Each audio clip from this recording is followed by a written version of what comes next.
பரிசுத்தராம் சொல்றான். அப்படின்னா யாரும் கீழ் ஜாதி கிடையாது, யாரும் மேல் ஜாதி கிடையாது. படிப்பினால், கல்வியினால், அறிவினால், ஒழுக்கத்தினால் மேல் ஜாதி ஆக முடியும். ஒரு பிராமணனாக இருந்தாலும் குடிச்சு வெறித்து அவன் கற்றாவில், அதாவது ட்ரைனேஜில் விழுந்து கிடந்த அவன் கீழ் ஜாதிக்காரனாகும். ஒழுக்கத்தினாலே, கல்வியினாலே, செல்வத்தினாலே, அதாவது நல்ல ஒழுக்கத்தினாலே உயர் ஜாதியாக காட்டலாம். ஜாதி இரண்டோடைய வேறு இல்லை.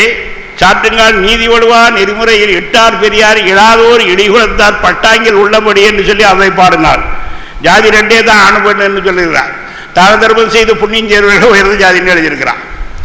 தேவனுடைய பரிசுத்தராம் ஸ்தோத்திரம் உண்டாவதாக.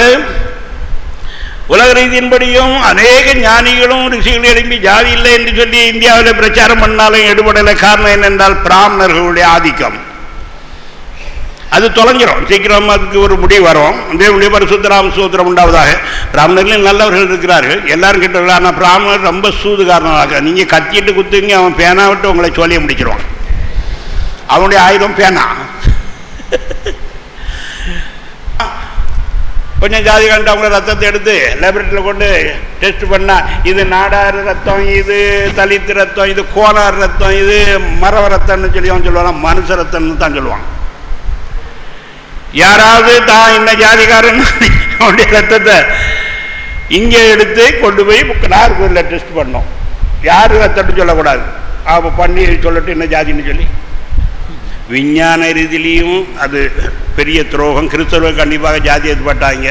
ஜாதி நான்லாம் எல்லா ஜாதியும் உண்டு. என்ன யாராவது என்ன ஜாதின்னு கேட்டாங்க, என்ன ஜாதின்னு நினைக்கிறீங்க? ஆமாம். இல்லை இல்லை நீங்கள் போய் சொல்கிறீங்க. பிறகு என்ன நினைக்கிறீங்க? ஆமாம். அதுக்கு ஒரு தமா சொல்கிறேன். நான் வந்துட்டு சுவிசை ஊழிங்க அதுக்காக திக்க வந்தேன். மெட்ராஸ் வந்து வரும்பொழுது எங்கேயோ வச்சு தஞ்சாவூர்லேயோ எங்கேயோ, அப்போ மெயின் லைனுங்கிறது அப்படி வருது. தஞ்சாவூர் கும்பகோணம் வழியாக தஞ்சாவூர் வந்துடுறது. இப்போ நம்ம குறுக்க வராமல் இது காட்டு லைன்னு பேர். மெயின் லைன் அங்கேயாக இருக்குது. வரும்பொழுது ஒரு பெரியவர் வந்து இறங்கினா, நேரடியாக போட்டிருந்தார். அப்போது நான் எங்கள் கம்பார்ட்மெண்ட்டில் இருக்கிற சுவிஸ் சொல்லிக்கிட்டு இருந்தேன். உடனே அதை கேட்ட ஒரு பக்கத்தில் வந்து உட்காந்தார். உட்காந்து பேசிக்கிட்டு இருந்து, நீங்கள் கிறிஸ்தவங்களான்னு கேட்டேன். ஆமாம், என் பையன் அங்கே இருக்கிறான், நாகப்பட்டினத்தில் பையன் எல்ஐசியில் இருக்கிறான், அங்கே போய்ட்டு வர்றேன் இப்படி இருக்க அப்படின்னா. அவர் கிறிஸ்தவர், பெரியவர், ஒரு 60-65 வயசு. திடீர்னு கேட்டார், நீங்கள் என்ன ஜாதி அப்படின்னு கேட்டார். ஐயோ, எனக்கு கல்யாணம் ஆகிட்டு தான், பொண்ணு வச்சுருக்கீங்களா? உங்கள் பொண்ணை வேறு யாருக்காக கட்டி விடும். அவர் மூஞ்சி சொல்லி சிக்கி இருந்தவங்களாம் சொல்லி, நான் அப்போ கல்யாணமாகலை, ஒன்றும் இல்லை. என்ன ஜாதின்னு கேட்குறான்னா பொண்ணு கொடுக்கறதுக்காக கேட்குறான்னு தானே அர்த்தம். அப்போ ஜெபம் என்று சொல்லப்படுகிறது மிக ஒரு பெரிய காரியமாகும்.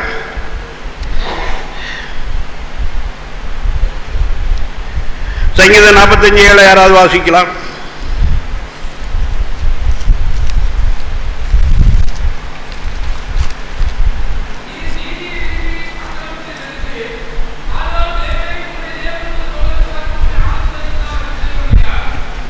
தேவனுடைய பரிசுத்தராம் சொல்ற, நீதியாய், நேர்மையாய், உண்மையாய் நாம் இந்த உலகத்திலே ஜீவிக்க வேண்டும், ஊழியம் செய்ய வேண்டும். எல்லா மனிதர்களையும் மனிதர்களாகத்தான் கடவுள் பார்க்கிறாரே தவிர ஜாதிங்கிற முறையில் தேவன் பார்க்கறது இல்லை. தேவன் மேலே இருந்து பார்க்கிறார். அவர் பார்க்கும் பொழுது மனித ஆத்துமாக்களாய் பார்க்கிறார். நாம் தான் மேலே கீழே என்று சொல்லி பார்க்கிறோம். அந்த பார்வையை விட்டுட்டு தேவன் பார்க்கிற பிரகாரம் பார்க்க வேண்டும். தேவனுடைய பரிசுத்தராம் ஸ்தோத்திரம் உண்டாவதாக. உலகத்திலே அதாவது தவறான ஜெபங்கள் செய்கிறவர்கள் நிறைய பேர் இருக்கிறார்கள். அதாவது அவர்கள் கற்பனை செய்கிறது, அனைத்து பொருள்களும் தங்களுக்கு வேணும் என்று பெற்றுக்கொள்ள வேண்டும் என்று ஜெபிக்கிறது. அல்லது அவர்கள் நினைக்கிறதை தேவன் செய்ய வேண்டும் என்று சொல்லி. ஜெபம் ஒரு கருவி இல்லை. மந்திரவாதத்தினாலே சாத்தானை கட்டுப்படுத்துவது போல இல்லை. ஜெபம் ஒரு கருவி இல்லை. தேவன் விரும்புவது இன்னதென்று கண்டறிந்து அதற்காக ஜெபம் பண்ணுகிறதே ஜெபம். அதுதான் ஜெபத்தினுடைய அடிப்படை. அது என்னென்றால் மிகவும் நோக்கம் தெளிவாக இருக்கிறது. மத்தேயு 6:33. முதலாவது தேவனுடைய ராஜ்யத்தையும் அவருடைய நீதியையும் தேடுங்கள், அப்பொழுது இவைகள் எல்லாம் உங்களுக்கு கூட கொடுக்கப்படும். தேவனுடைய பரிசுத்தராம் ஸ்தோத்திரம் உண்டாவதாக. சில ஜபங்கள் பட்டியலிட்டு ஜபிக்கிறது. ஜல ஜபம் வெறும் ஜபம். சில ஜபங்கள் இச்சையின் ஜபம். சில ஜபங்கள் ஆத்மீக ஜபம். ஜப நூல்கள் அல்லது ஒழுங்குபடுத்தப்பட்ட ஜபங்கள்லாம் இதெல்லாம் கிளிப்பிள்ளை மாலை செய்கிறதாகும். இதுவும் ஆவினால் ஜெபம் பண்ணுகிறது அல்ல. நாம் ஜெபிக்கும் பொழுது அதாவது மிக திட்டமாக தேவனுடைய வார்த்தையை பிடித்துக் கொண்டு ஜெபிக்க வேண்டும்.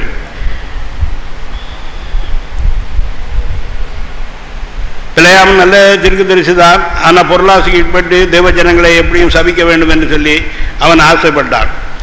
அது முடியல என்ன உடனே தந்திரமான ஒரு உபதேசத்தை கொடுத்தான். உங்களுடைய ஸ்திரீகளை இவர்கள் மத்தியில் இவர்களே அழிக்கிறது இவர்கள் தேவனால் தான் முடியும். பாவம் செய்தால் அதனாலே தேவன் அவர்களை அழித்து அடக்கி விடுவார், நீ ஜெயிச்சு விடலாம் என்று பாலாக்கு துருப்பங்களை செய்தான் தான் தலைமையாகும் உபதேசம். கள்ளமார்க்கத்தாரை குறித்து எழுதியிருக்கிறது, அவர்கள் காமை செய்யினால் எப்போதும் கற்றாலும் கீழ்ப்படியாத, அதாவது அடங்காத ஸ்திரீகளுடைய வீட்டிலே, பத்தியில்லாத ஸ்திரீகளுடைய வீட்டுகளிலே அவர்கள் பிரவேசித்து அவர்களை தன்வசைப்படுத்திக் கொள்கிறார்கள் என்று எழுதியிருக்கிறது. அடுத்தபடியா ஜெபம். மனிதனுக்கு பல கவலை உண்டு. பிலிப்பியர் 4:6 வாசிக்கிறோம். உடலுக்காக உடைக்காக கவலைப்படுவோர் உண்டு. மத்தேயு 6:25-30-31. பலவிதமான பாரங்கள் உண்டு. 1 பேதுரு 5:7. நாம் ஜெபிப்பதன் மூலமாக நம் பாரங்கள் கவலைகளை எல்லாவற்றையும் அவர் மேல் போட்டு விட வேண்டும். சங்கீதம் 55:22 வாசிக்கலாம். கர்த்தர் மேல் உன் பாரத்தை வைத்துவிடு, அவர் உன்னை ஆதரிப்பார், நீதிமானை ஒருபோதும் தள்ளாட விட்டார். தேவனுடைய பரிசுத்த நாமம் நம்மால் தாங்க முடியாது. நம்முடைய இருதயம் மிக சின்ன இருதயம், சீக்கிரமாக சோர்ந்து போகும்.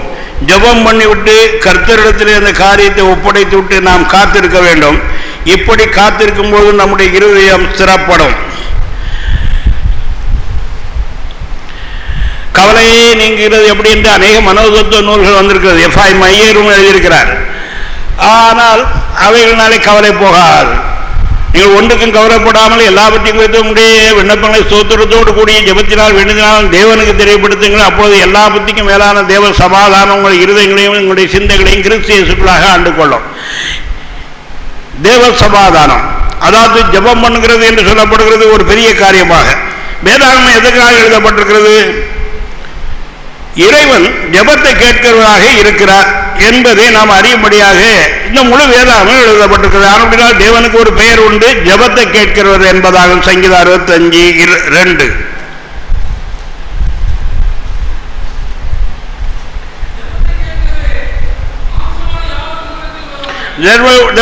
ஜெபத்தை கேட்கிறவர் என்று சொல்லி அவருக்கு ஒரு பெயர் உண்டு. நாம் ஜெபிக்கவில்லை என்றால் அது நமக்கு தேவையில்லை என்று அர்த்தம். ஜெபத்தின் முக்கிய நோக்கங்கள் ஒன்று, நாம் அதை பெற்றுக்கொள்ள ஆயத்தமாகிறது என்பதாகும். ஒரு காரியம் நமக்கு வேணும், திரும்ப திரும்ப ஜெபித்து கொண்டு அதை நான் எப்படியாவது பெற்றுக்கொள்ள வேண்டும் என்று நாம் விரும்புகிறோம் என்று அறிந்து தேவன் அதை அவர்களுக்கு கொடுப்பார். ஜெபத்தின் முக்கிய நோக்கம், நீங்கள் இச்சித்தும் உங்களுக்கு கிடைக்கவில்லை, நீங்கள் கொலை செய்தும் பொறாமையுள்ளவர்களாயிருந்தும் அடையக்கூடாமற் போகிறீர்கள். நீங்கள் சண்டையும் யுத்தமும் பண்ணியும் நீங்கள் விண்ணப்பம் பண்ணாமல் இருக்கிறதுனாலே உங்களுக்கு சித்திக்கிறது. ஆனால் ஜெபத்தின் முக்கியம், நாம் அதை பெற்றுக்கொள்ள வாஞ்சிக்கிறோம், அதை பெற்றுக்கொள்ள ஆயத்தமாக இருக்கிறோம். தேவனுக்கு கொடுத்த உடனே அதுக்காக தேவனுக்கு அதிகமான சுதி செலுத்துகிறோம். இப்போ சில காரியங்களுக்கு நம்ம தினம் தேவனுக்கு சோத்திரம் சொல்ல வேண்டியது நம்முடைய கடமை. தேவன் பெரிய காரியங்களை செய்கிறார். இப்ப ஜெமி கல்யாணம் 3000 பேர்கிட்ட கூடியிருந்தார்கள். அற்புதமாய் நடத்தி ஒழுங்குபடுத்தி அது ஆசீர்வாதமாக நடத்தி வந்தார். அப்போ தினம் அதுக்காக கர்த்தருக்கு சோத்திரம் செலுத்த வேண்டியது இருக்குதா? நிறைய பேர் சோத்திரம் செலுத்துவாரு.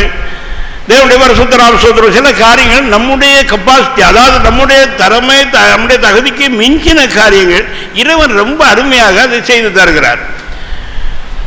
பாம்பே போன்ற பட்டணங்களில் மக்கள் தங்குறதோ அவங்களுக்கு உணவு கொடுக்கிறதோ ஓரளவு ஈஸி. ஆனால் அவர்கள் குளிக்க வைக்க, அவர்கள் காலக்கடங்களை முடிக்க மாதிரி அந்த இதுக்கு வசதி செய்யறது ரொம்ப கஷ்டம். ஆனால் கர்த்தர் எல்லாத்தையும் ஒழுங்குபடுத்தினார்.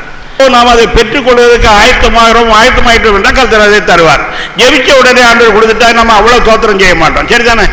அதாவது நாம் ஏற்கனவே நம்ம நிறைய இருக்குது, அப்போ கொஞ்சம் ஆண்டவர் கொடுத்தாரு, கர்த்தர் சோத்திரம் ஒரு 2-3 சோத்திரம் சொல்லிட்டு விட்டுருவோம்.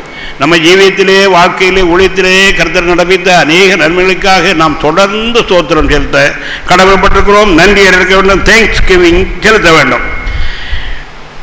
ஜெபிக்க ஜெபிக்க தேவனோடு தொடர்பு அதிகமாகிறது. கடவுள் புதிய காரியங்களையும் சொல்லுவார். மேலும் நமக்கு வல்லமை தேவைப்படுகிறது. ஜெபிப்பதனால் வல்லமை பெற்றுக் கொள்கிறோம். தேவனுடைய பரிசுத்த நாமத்தை ஜெப வாழ்க்கையில் ஈடுபட்டு தினமும் ஏதாவது புதிய காரியங்கள், புதிய ரகசியங்களை ஆண்டவர் அறிவிப்பார். என்ற நம்முடைய சிந்தனையிலே ஆராய்ச்சியும் தென்படாத வார்த்தைகள் இறைவனத்திலிருந்து புறப்பட்டு வரும். நமக்கே ஆச்சரியமாக இருக்கும். இது ஒரு சாதாரண காரியம், இதுவரைக்கும் நம்ம மைண்டில் தென்படலை என்று சொல்லி நாம் எண்ணி ஆச்சரியப்படுவோம். சாதாரண காரியம் இல்லை, ரொம்ப முக்கியமான காரியம்தான். மேலும் நமக்கு வல்லமை தேவைப்படுகிறது. வாசிக்கலாம். சங்கீதம் 27:1.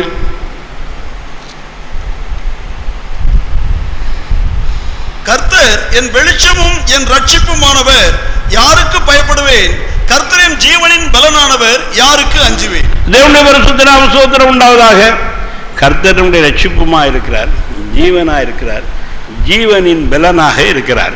ஹல்லேலூயா. அப்படினால அதை நாம் பெற்றுக்கொள்ள வேண்டும். பிரசங்கிக்கிறதுக்கு வல்லமை வேணும். மார்க் 3:17.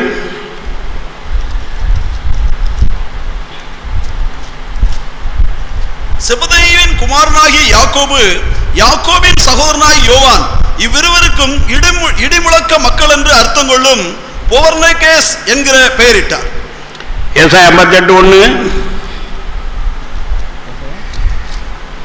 சத்தமிட்டு கூப்பிடு, அடக்கிக் கொள்ளாதே. எக்காலத்தை போல் உன் சத்தத்தை உயர்த்தி என் ஜனத்துக்கு அவர்கள் மீறுதலையும் யாக்கோபின் வம்சத்தாருக்கு அவர்கள் பாவங்களையும் தெரிவி. மீகா 3:8.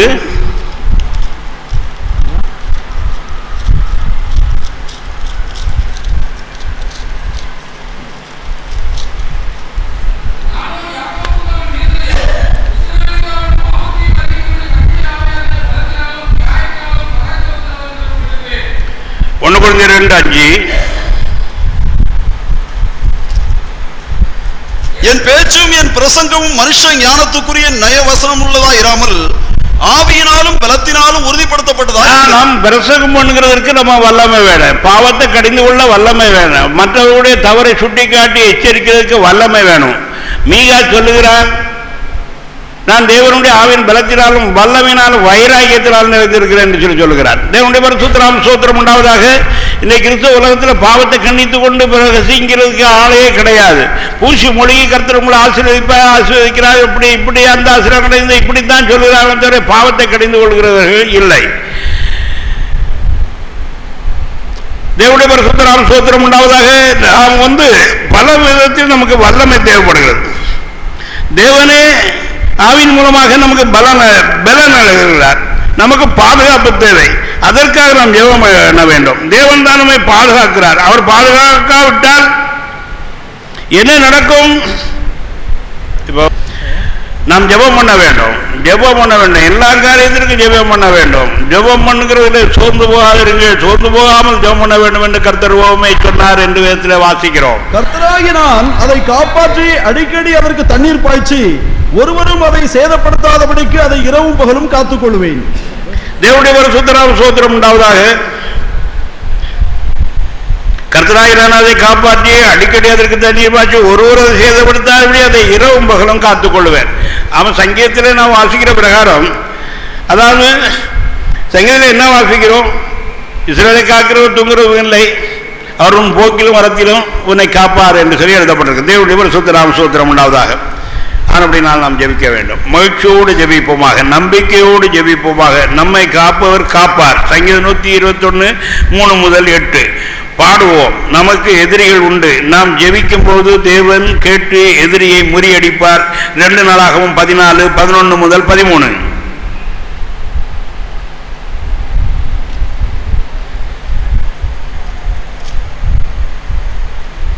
அந்த அரணிப்புகளை பலப்படுத்தி அவைகளிலே தலைவரையும் ஆகாரமும் எண்ணெயும் திராட்சை ரசமும் உள்ள பண்டக சாலைகளையும் யூதாவும் பென்யமீனும் அவன் பட்சத்தில் இருக்க ஒவ்வொரு பட்டணத்திலும் பரிசைகளையும் ஈட்டிகளையும் வைத்து அவைகளை மிகுதியும் பலப்படுத்தினான். இஸ்ரவேல் எங்கும் இருக்கிற ஆசாரியரும் லேவியரும் தங்கள் எல்லா எல்லைகளிலிருந்து அவனிடத்தில் வந்தார்கள். தேவனுடைய பரிசுத்த நாம ஸ்தோத்திரம் உண்டாவதாக. எந்த வசனம் வாசித்தீங்க? ஆசாதன் தேவனாகி கர்த்தரை நோக்கி கூப்பிட்டு, கர்த்தாவே பலம் உள்ளவனுக்காகிலும் பலமற்றவனுக்காகிலும் உதவி செய்வது உமக்கு லேசான காரியம். எங்கள் தேவனாகி கர்த்தாவே, எங்களுக்கு துணை நிலம் உம்மை சார்ந்து உம்முடைய நாமத்தில் ஏராளமான இந்த கூட்டத்திற்கு எதிராக வந்தோம். கர்த்தாவே, நீர் எங்கள் தேவன், மனுஷனை மேற்கொள்ள விடாதே என்றான். அப்போது கர்த்தர் அந்த எத்தியோப்பியை ஆசாவுக்கும் யூதாக்கும்பாக முறியடித்ததினால் எத்தியோப்பியர் ஓடி போனார்கள் என்பதாகும். ஹல்லேலூயா. தேவன் நம்மளோட இருக்க நாம் தேவனை தேட வேண்டும். அப்பொழுது தேவன் நமக்கு துணை நிற்பார். 2 நாளாகமம் 26:7. பெலிஸ்தரையும் கோர்வாவில் குடியிருக்கிற அரபியரையும் மெகுனியரையும் வெல்ல தேவன் அவனுக்கு துணை நின்றார் என்பதாகும். தேவனுடைய பரிசுத்த நாம ஸ்தோத்திரம் உண்டா. கர்த்தரை தேடின நாட்களிலே அவன் காரியங்கள்லாம் வாய்க்க செய்தார். வசனம் 5. இந்த உசியா முதல்ல சரியாகத்தான் இருந்தான், பின்பு அவனுக்கு பெருமை வந்து அதனாலே சாபத்தை வாங்கி கொண்டான். தேவனை நோக்கி ஜெபிக்கிறதுனாலே தேவன் துணை செய்தார் என்று அங்காங்கு வேதத்தில் எழுதியிருக்கிறத யுத்தத்திலேயும் கூட தேவனை நோக்கி ஜெபம் பண்ணி ஜெயம் கொண்டார்கள். அடுத்தபடியாக நாம் பரிசுத்தாவி பெற ஜெபிக்க வேண்டும். லூக்கா 11:13. பொல்லாதவர்களாய் நீங்கள் பிள்ளைகளுக்கு நல்லவைகளை கொடுக்க அறிந்திருக்கும் பொழுது பரமவிதா நம்மளது வேண்டிக் கொள்கிற தம்முடைய பிள்ளைகளுக்கு பரிசுத்தாவி அருளாக இருப்பது எப்படி?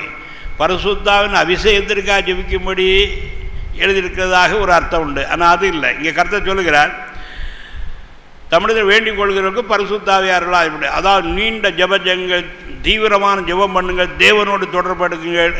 தேவன் அருள்கிற பதில் பரிசுத்தாவியானவர் இருப்பார். பரிசுத்தாவியாளர் வந்து வெளிப்படுத்தல் கொடுக்க ஆரம்பிப்பார். அதாவது ஜெபத்தில் தரித்திருக்கிற மக்கள் தான் காட்சி தரிசனங்கள், வெளிப்படுத்தல்கள், வல்லமைகள், வரங்களை பெற்றுக்கொள்கிறார்கள். சின்ன சின்ன ஜெபம் இல்லை. அதாவது சிறு பிள்ளைகள் பள்ளிக்கூடத்துக்கு போகிறப்ப, அதாவது நான் தஞ்சாவூரில் பாபநாசத்தில் படித்தேன். தஞ்சாவூர் ஒரு பாபநாசம் இருக்குது, அது ஒரு டிஸ்ட்ரிக். அப்போது நீடாமங்கலத்திலேருந்து தஞ்சாவூர் வரைக்கும் 9 மைல் நீளமானது. நான் வந்து பெருமாக்குடியில் இருந்தேன். அது ஒரு 1-2 கிலோமீட்டர் இருக்கும். 2 பக்கமும் இலுப்ப மரங்களும் மாமரங்களும் புன்னை மரங்களும் பலர்ந்திருக்க மரங்கள் இருக்கும். கல்லுகளை எடுத்து பேக்கில் போட்டுக்கிட்டு வரணும் மாணக்கர்கள். எங்கேயாவது காவலாளர் இருப்பான், டக்குன்னு அப்படி எறிவாங்க. அப்படி எரியும் பொழுது ஏதாவது ஒரு மாங்காய் விழுந்துடும் என்று எண்ணி இது விடு எறி ஜெபமாகும்.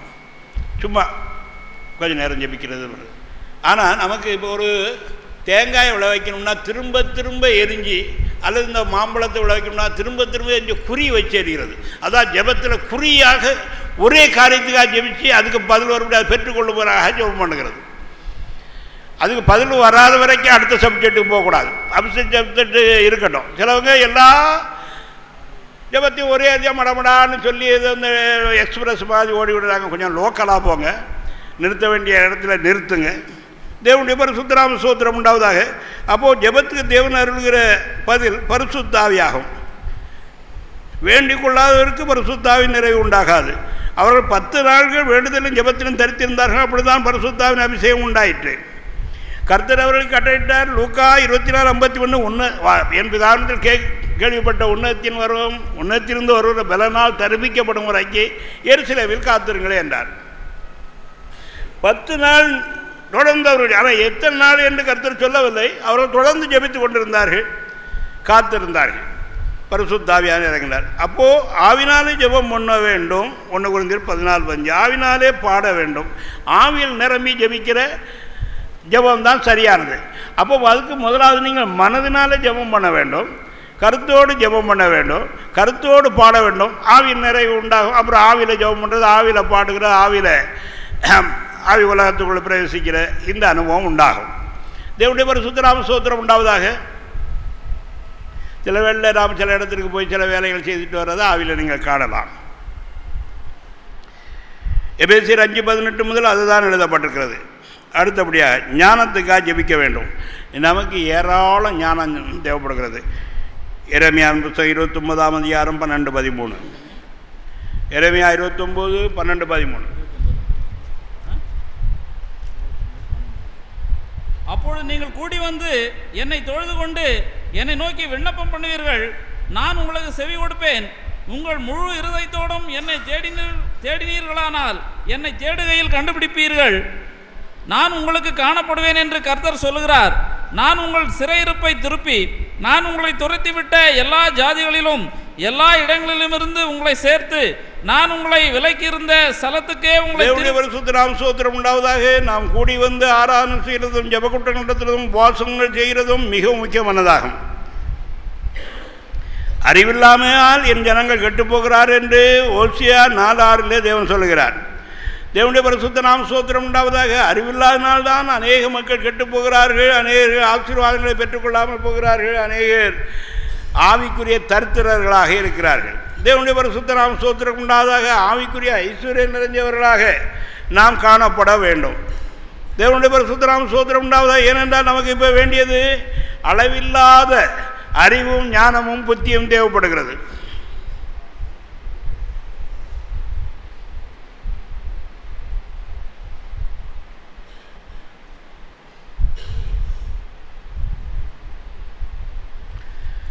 நாம் எவ்வளவோ ஜெபம் பண்ண வேண்டியதாக இருக்கிறது.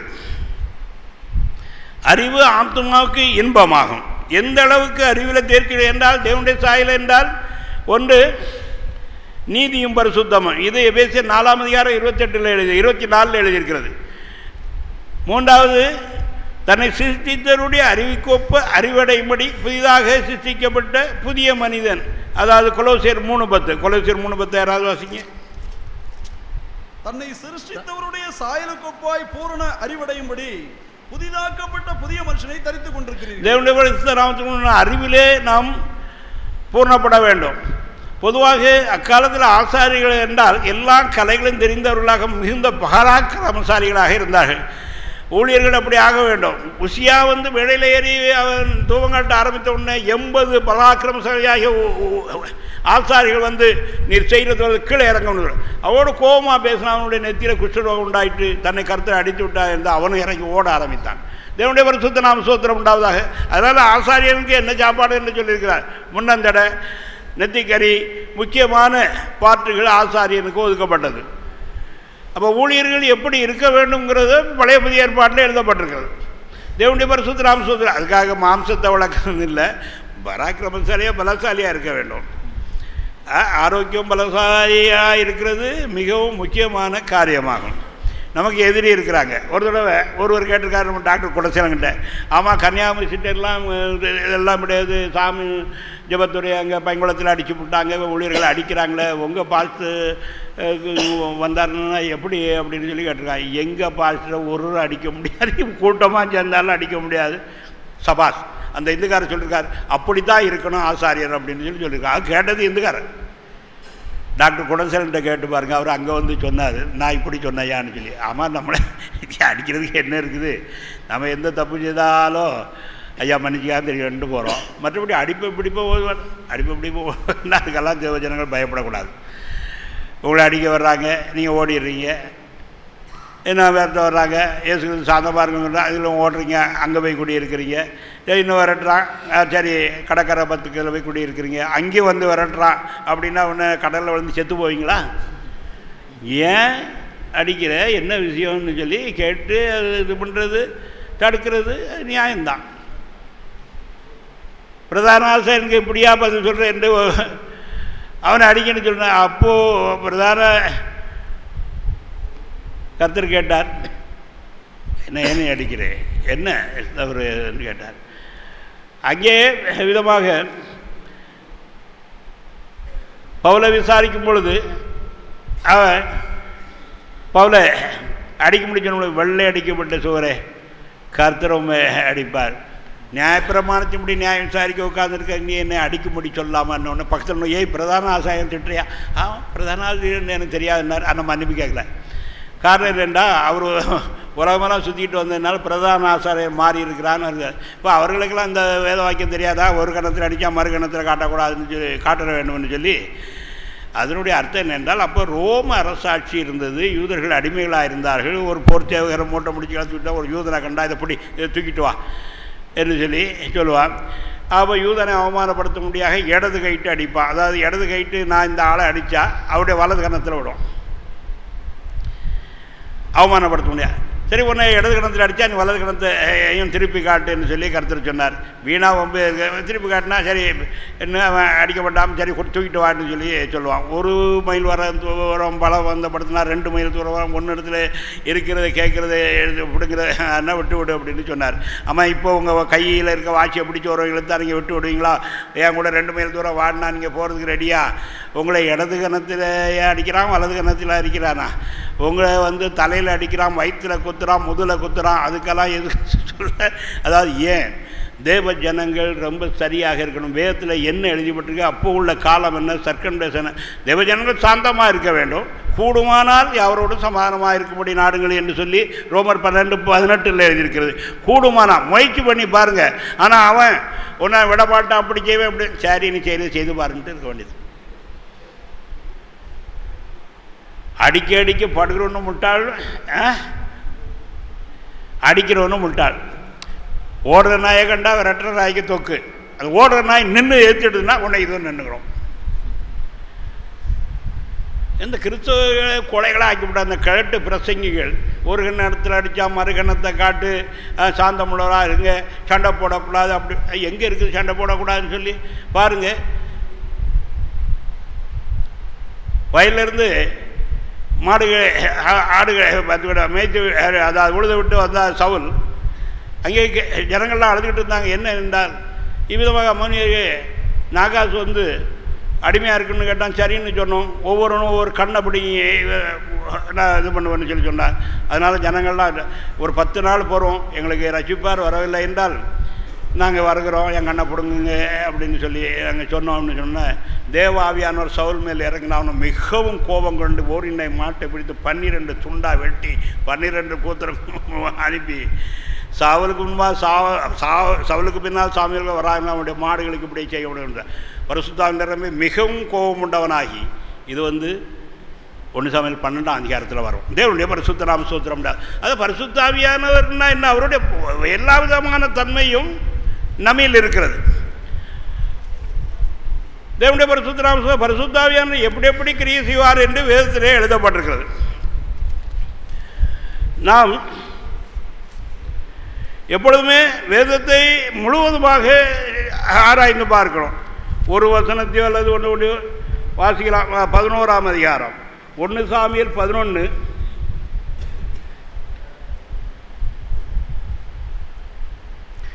2 முதல் வாசிக்க. அதற்கு அம்மோனியனாகிய நாகாஸ், நான் உங்கள் ஒவ்வொருவருடைய வலது கண்ணையும் பிடுங்கி இதனாலே இஸ்ரவேல் எல்லாவற்றின் மேலும் நிந்தை வர பண்ணுவதே நான் உங்களோட பண்ணும் உடன்படிக்கை என்றான். அதற்கு யாபேசின் மூப்பர்கள், நாங்கள் இஸ்ரவேல் நாடெங்கும் சனாபதிகளை அனுப்பும்படி 7 நாள் எங்களுக்கு தவணை கொடும், எங்களை ரட்சிப்பார், இல்லாவிட்டால் அப்பொழுது உம்மிடத்தில் வருவோம் என்றார்கள். அந்த ஸ்தானாபதிகள் சவுலின் ஊராகிய கிபியாவிலே வந்து ஜனங்களின் காது கேட்க அந்த செய்திகளை சொன்னார்கள். அப்பொழுது ஜனங்கள் எல்லாரும் சத்தமிட்டு அழுதார்கள். இதோ சவுல் மாடுகளின் பின்னாலே வயலிலிருந்து வந்து ஜனங்கள் அழுகிற முகாந்தரம் என்ன என்று கேட்டான். யாபேசின் மனுஷர் சொல்லிய செய்திகளை அவனுக்கு தெரிவித்தார்கள். சவுல் இந்த செய்திகளை கேட்டவுடனே தேவனுடைய ஆவி அவன் மேல் இறங்கினதினால் அவன் மிகவும் கோபம் உண்டவனாகி ஓர் இணை மாட்டை பிடித்து துண்டித்து அந்த சானாபதிகள் கையிலே கொடுத்து இஸ்ரவேலின் நாடுகளுக்கெல்லாம் அனுப்பி சவுலின் பின்னாலேயும் சாமுவேலின் பின்னாலேயும் புறப்படாதவன் எவனோ அவனுடைய மாடுகளுக்கு இப்படி செய்யப்படும் என்று சொல்லி அனுப்பினான். அப்பொழுது கர்த்தரால் உண்டான பயங்கரம் ஜனத்தின் மேல் வந்ததினால் ஒருமனப்பட்டு புறப்பட்டு வந்தார்கள். எதிரி முறியடிக்கப்பட்டான். தேவனுடைய பரிசுத்த நாமம். அட கோபப்பட வேண்டியதில் கோபப்பட வேண்டும். அப்படி என்ன சவமா சடமா நம்ம. ஆனால் அதே சமயத்தில் நாம் கோபப்படுகிறது ஒரு நிமிஷத்தில் தோண்டி உடனே மறையதாக இருக்கணும். இப்போ நான் யாரையாவது கோபப்படுறேன்டாக்கி அதில் அது ஒரு நிமிஷம்தான். அதாவது அதில் ஞானமும் ஒரு புத்தி புகாரி எச்சரிப்பும் கொடுக்கப்படும். டக்குன்னு அதை விட்டு விடுவேன். அப்புறம் அந்த காரியம் அவங்க செய்ததை தவிர மனதில் வச்சு அவங்கள ட்ரீட்மெண்ட் பண்ண மாட்டேன். பாரதூரமான காரியம் மதத்தை பாதிக்கிறது, கிறிஸ்துவத்தை சபையை பாதிக்கிறது என்றால் தான் நடவடிக்கை எடுப்பேன். மற்ற காரியங்களுக்கெல்லாம் அது இல்லை. நான் முன்னால் கொஞ்சம் முரடனாக இருந்தேன். கிறிஸ்துவில் அவ்வளவு சாந்தமாக ஆனகிறேன். ஆனால் பரிசுத்தாவினை ஆட்கொண்டு இப்படி செய்ய வேண்டும் என்று கர்த்தர் சில காரியத்தை எனக்கு போதித்தார். உலகத்தில் நீதி நியாயங்களை நிலைநாட்ட வேண்டும், ஏழை எளியவர்களுக்கு உதவி செய்ய வேண்டும், அவர்கள் ஆபத்து என்றால் காப்பாற்ற வேண்டும், மறுபடியும் நியாயபரமானதை நடைமுறைக்கு கொண்டு வருவேன், நீதியை நிலைநாட்ட வேண்டியது உன்னுடைய கடமை, சபையை கொண்டு அதை செய்ய என்றார்.